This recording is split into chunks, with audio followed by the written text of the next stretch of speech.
Hey guys, today I'm going to be doing a book review on The Raven's Tale by Cat Winters and His Hideous Heart by various authors.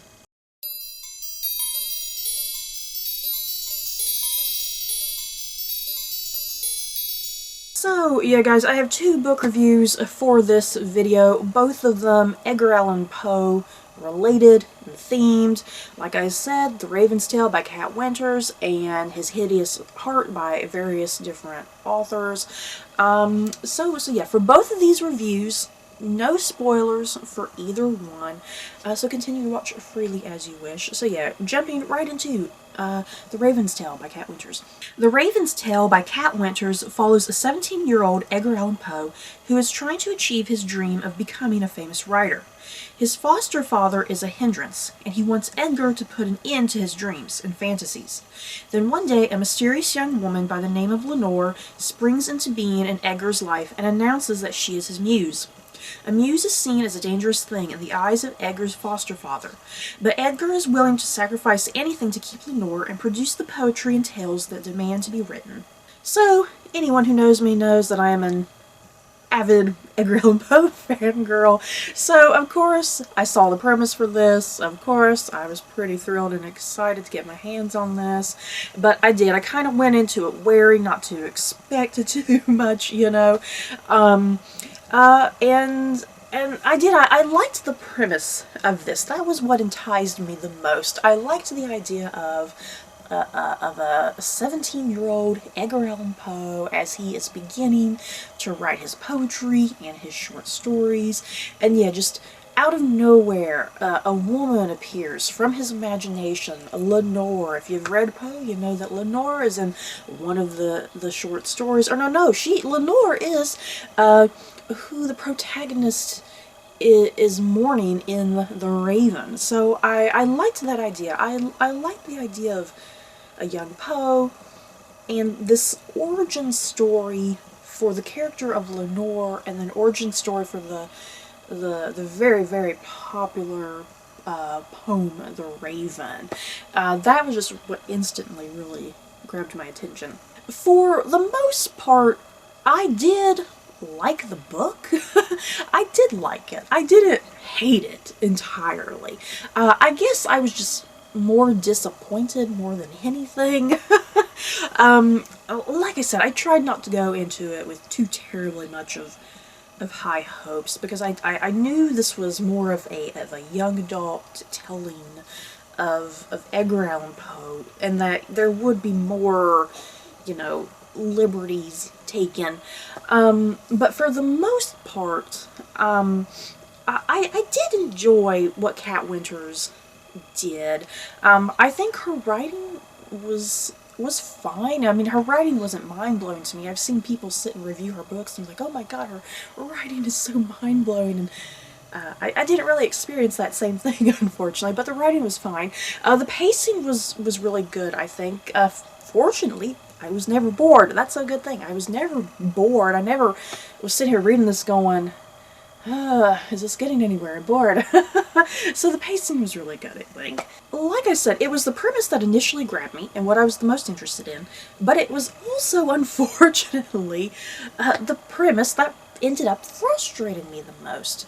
Like I mentioned already, Poe, he's young, and he's writing, and his muse literally kind of just pops out of his head from his imagination, calling herself Lenore, and she's described as being rather gothic looking and kind of bird-like, and she's starting to turn into the Raven of his tale, essentially, hence the title of this book, if that makes sense.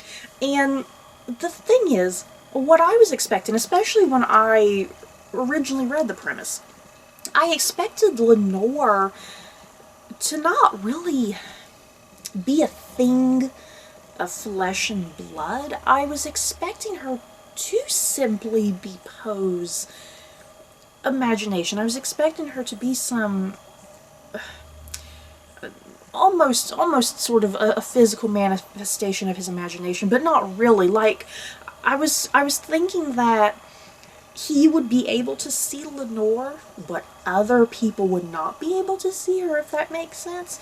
So what frustrated me the most, and I guess it has a lot to just do with the world building. Yes, this book, even though it takes place in like what, the late 18 or the mid 1800s or whatever, takes place about the mid or rather the early 1800s, and I wasn't, I don't know, I just wasn't really expecting there to be any sort of world building, like a fantastical world building, because in this world, muses are like a real thing. They're a legit thing. They can be flesh and blood. They literally do spring from your imagination, and they can walk and talk, and they can not only interact with you, the person who created them, but they can also interact with people around them. And I'm not going to lie, you guys, I kind of found that to be really stupid. I found it to be really stupid and irritating, and just didn't make no sense to me.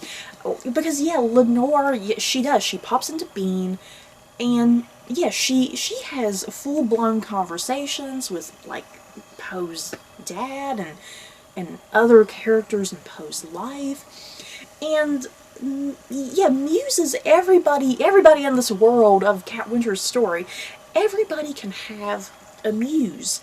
Poe, or Eddie, I think he goes by Eddie in this book. Eddie is not the only character that has a muse.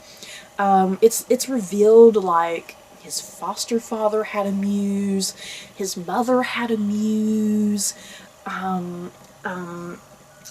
like everybody, just everybody, seriously, everybody in this freaking book has a muse, and the common trait with all the muses is that all of them, I think, do initially start human, but they all morph eventually into some sort of bird-like creature or whatever. So yeah, the premise, I was like, ooh, this sounds really cool, you know, like, Lenore, is it going to be a thing of, is she really there, is she not, is she not, is she, isn't she, is it going to turn out that she is real and she's been messing with Poe this entire time, or is she just simply part of his imagination? Is it going to be like he's insane or something crazy like that, you know?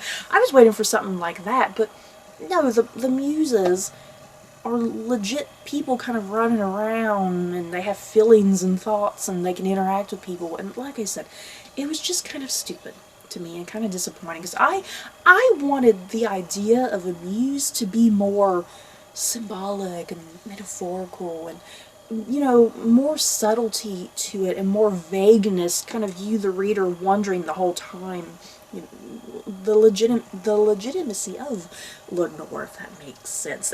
Am I making sense? What it is exactly that frustrated me, because I'm not sure if I'm describing it very well. So, aside from the more fantastical elements presented in this book, which frustrated me, I did like everything around it that was, you know, more on the side of being technical, or, you know, historically accurate or whatever. Especially in regards to Poe's young life, you know, who his parents were, who his foster parents were, his life growing up with his foster parents, the really rough drama going on with his foster father, and yeah, him going to university and pretty much not getting a penny, even though his foster father is relatively wealthy. And yeah, that's kind of what this novel explores, is Poe's life as he's going through university, and then kind of right there after university, if I'm not mistaken. So yeah, a lot of that stuff involving his young life is very accurate, you know, just some little minor liberties taken here and there.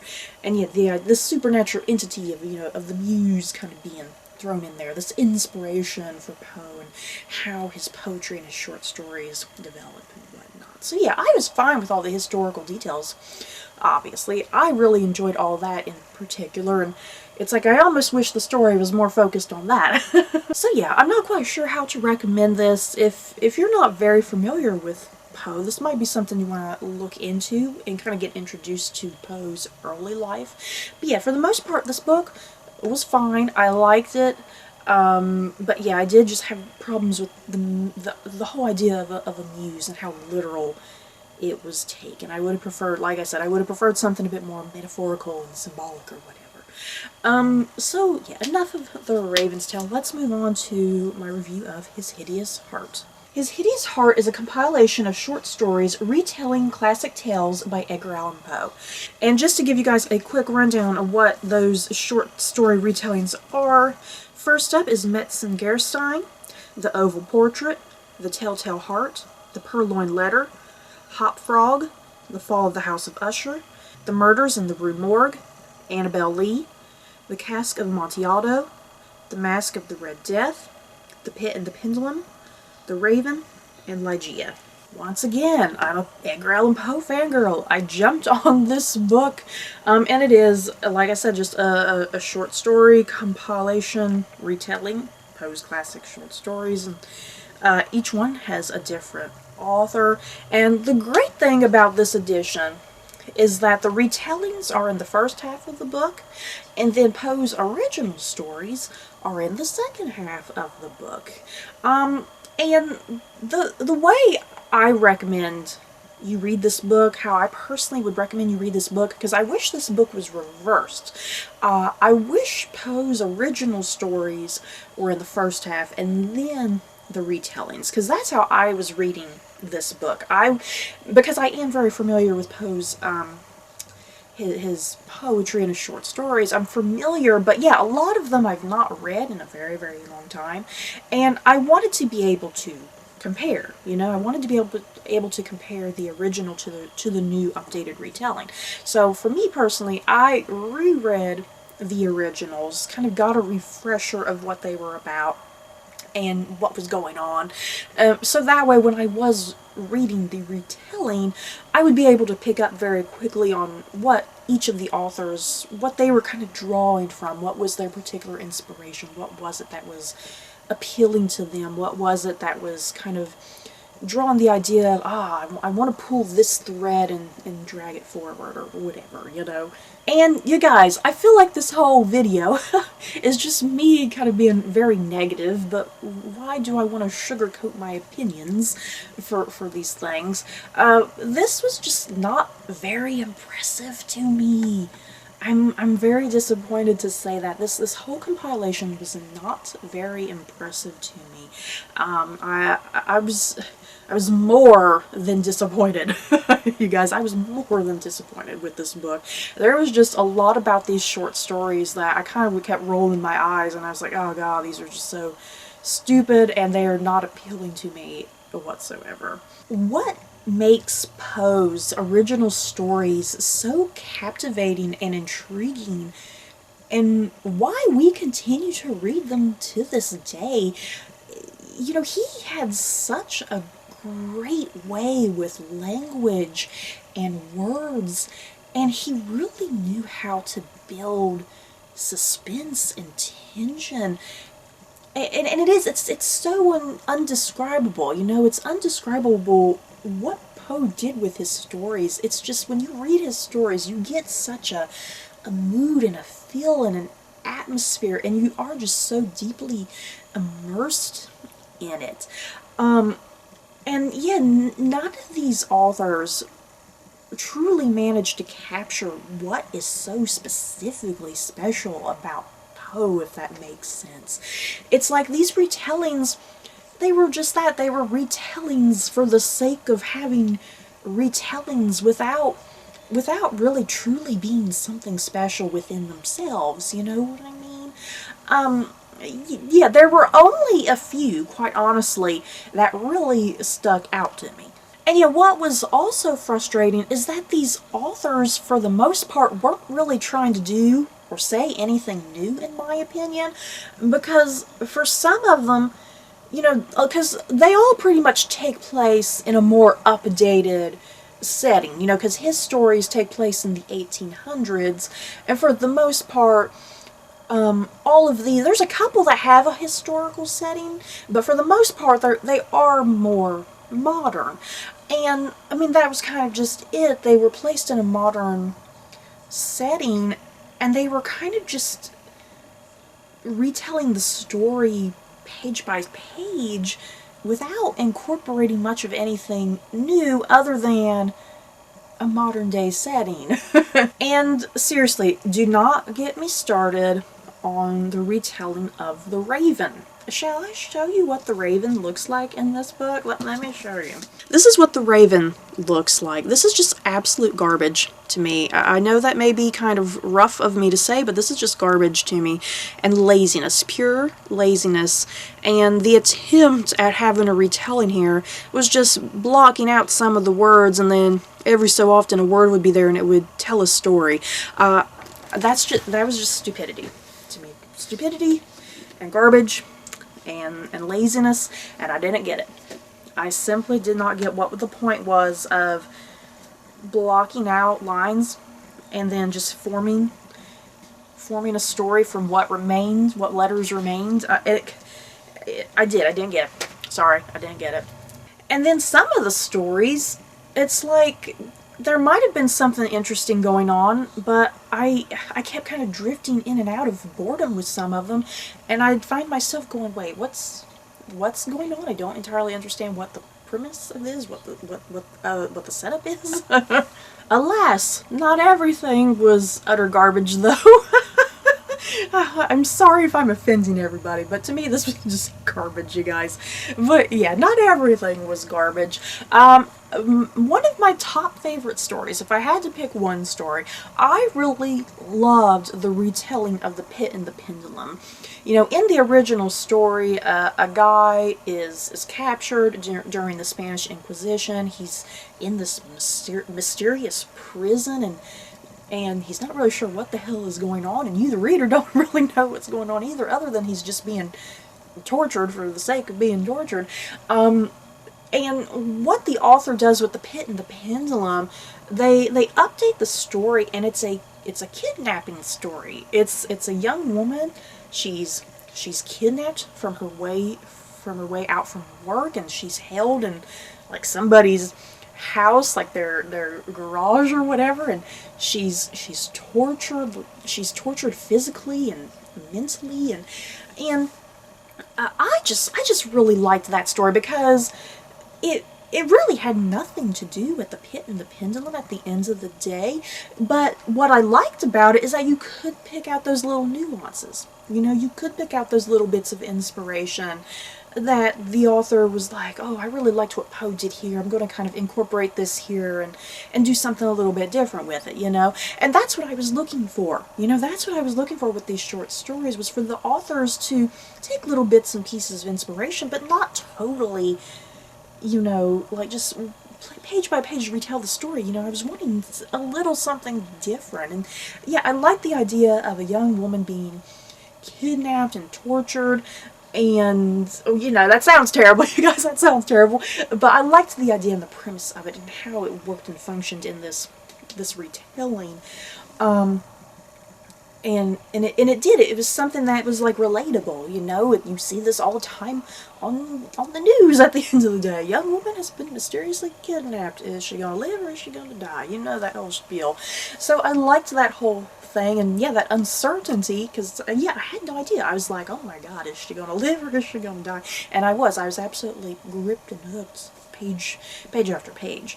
And then the other story that I did particularly enjoy, I did like the retelling of Annabel Lee, because the original by Poe, it is poetry, and it actually doesn't tell much of a story. It's more of like a mood and a feeling that the protagonist is having about his lost love, Annabel Lee. It's very atmospheric, and there's not much of like a story to it. So the Annabel Lee retelling was like a downright, you know, new story that the author crafted, and it took place in a historical setting, and the retelling was focused on a pair of two girls who were in love with each other, because Poe's original story is more clearly, you know, a guy and a girl, I think, because I think that's how Poe most likely intended it. It was a guy and a girl.